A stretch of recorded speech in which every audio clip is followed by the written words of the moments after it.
It was around this time, in 1987, that Lee Byung-chul died a natural death, leading to the previously mentioned Lee Hung-ki, his third son, to take over as president of Samsung. At first, though, Samsung did not see the sales it had hoped for because Motorola, a 1928-founded telecommunications company, already controlled 60% of the Korean mobile phone market. Samsung had only been able to secure a 10% hold at the time. This issue persisted for a number of years, with Samsung's products being infamous for their subpar performance and quality. It is said that because of these problems, company management frequently thought about leaving the cell phone market. Samsung is one of the few mobile phone companies that exceeded expectations and reached the absolute top of the market, despite the fact that it is not the only business to have struggled in the mobile phone sector.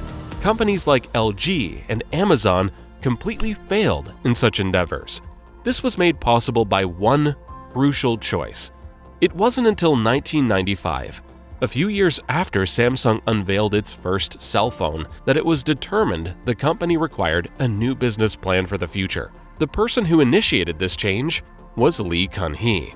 It was decided that the business would place a greater emphasis on cutting-edge technology rather than the less coveted and lucrative goods that they were currently peddling. The company decided to invest in new technologies rather than continue with such products.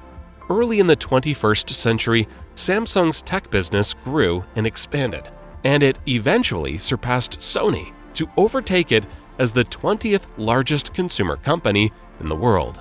Additionally, it cemented its position as the most well-liked consumer brand overall. Lee Kun-hee also led the company to invest heavily in the development of smartphones. The Samsung Galaxy S, the company's first smartphone, was released in June 2010. The new phone was well received by the public, who compared it favorably to other popular Android-powered smartphones like the Nexus 1 and HTC Desire. Critics and news media alike praised the Galaxy S for its Super AMOLED display, but it also faced criticism for its subpar GPS features and deteriorating performance over time.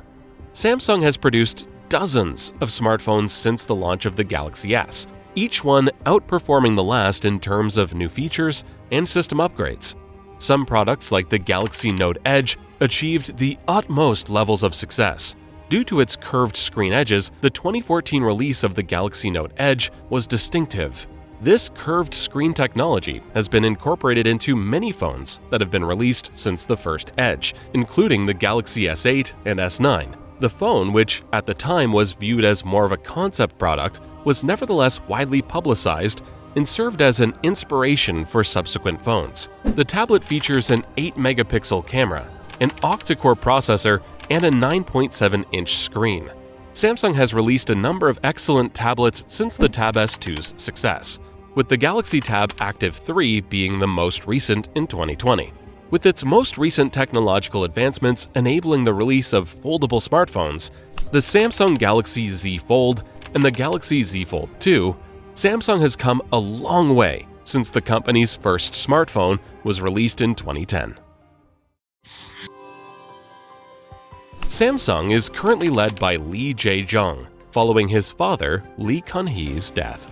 In recent times, however, the company has been facing the consequences of a major scandal.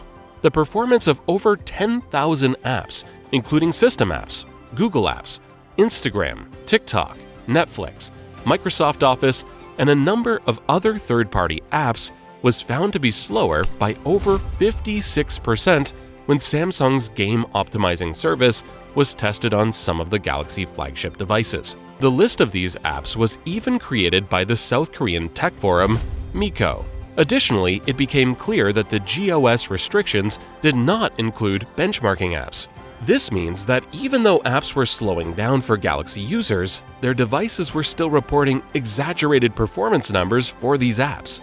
In fact, due to the problem, the well-known benchmarking website Geekbench resigned from supporting Samsung's most recent flagship smartphones, which include the new Galaxy S22 series flagships. The game optimization service, GOS app throttling scandal has been officially apologized for by Samsung VC and CEO Jung Hee-han to users of the company's flagship Galaxy devices.